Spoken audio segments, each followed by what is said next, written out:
Welcome to The Explainer. So today we're going to dig into why a man who made a promise to his father to stay out of politics for his entire life has decided to break that promise after 57 years. His warning is about something called Project 2025, and it's all based on a pattern he says he's seen over and over again in some of history's most chaotic moments. Do not involve yourself in politics. For Paul Yith, this wasn't just some casual advice from his dad. This was a command, one that was forged in the fire of real political turmoil. And it was a warning he took very, very seriously, and it ended up shaping the next 60 years of his life. And he stuck to it. For 57 years, he kept that promise. He was completely silent on anything political, a vow that really came from family trauma, from being forced into exile, and from learning some incredibly painful lessons in the 20th century. So the big question is, right, what could possibly be so alarming that it would make him break a vow he's held his entire life? To really get his warning, we first have to understand the man who's giving it. Okay, so to really feel the weight of what he's saying, we need to understand the world that made him. A world of incredible power, art, and then sudden life-destroying chaos. Paul Yin-yi was born right into the middle of a massive moment in Chinese history. His father was this brilliant, Paris-educated intellectual, and his mother's family was tied to powerful military leaders. Their social circle included some of China's greatest artists and thinkers. But in a time of revolution, being that close to power and independent thought, it put them in a huge amount of danger. His life pretty much became a map of one political crisis after another. He had to flee China when he was just an infant, grew up in Macau, and then get this, he arrives in Brazil just in time for the 1964 military coup before he finally makes his way to the United States. He believes every single one of those stops gave him a front-row seat to how power is really taken and held onto. And it's through all of these experiences that Yi says he started to see something, a distinct repeating pattern. He calls it a three-step playbook for how to undermine a system from the inside out.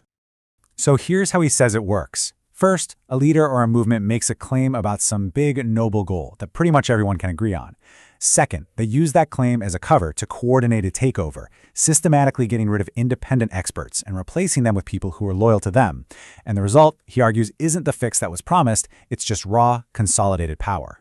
And the very first time he says he saw this playbook unfold was in the country where he was born, China. So in his analysis, the claim was national unity. Sounds great, right? But the method turned former supporters and independent thinkers into enemies of the state.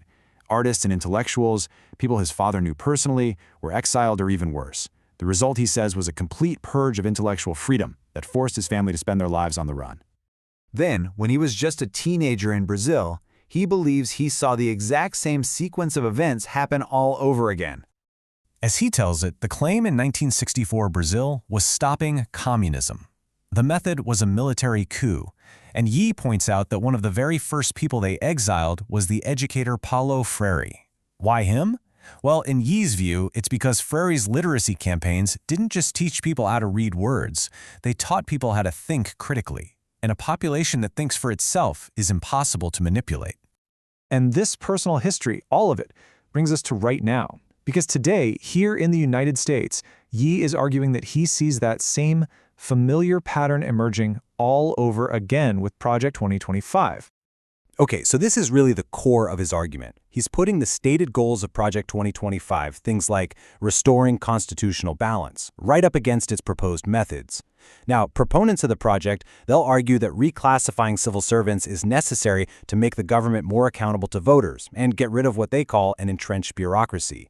But from Yi's perspective, this method, plus removing the independence of key agencies and valuing loyalty over professional experience, it doesn't look like a democratic fix. To him, it looks exactly like the consolidation playbook he's seen his whole life. And his central metaphor for this is really striking. As you can see here, he's arguing that Project 2025 basically takes the logic of the Monroe Doctrine, a foreign policy that was used to control other nations, and turns it inward on America itself. Where the doctrine used to control Latin nations, he sees a plan to control federal agencies. Where it installed friendly regimes overseas, he sees a plan to install loyal opponents at home. And the end result, he fears? What he calls the bananization of America? But Yi warns that this time, there is a powerful new variable in the whole equation, one that didn't exist back in China or Brazil, and that variable is artificial intelligence. This slide really shows the crossroads that Yi believes we're at with AI.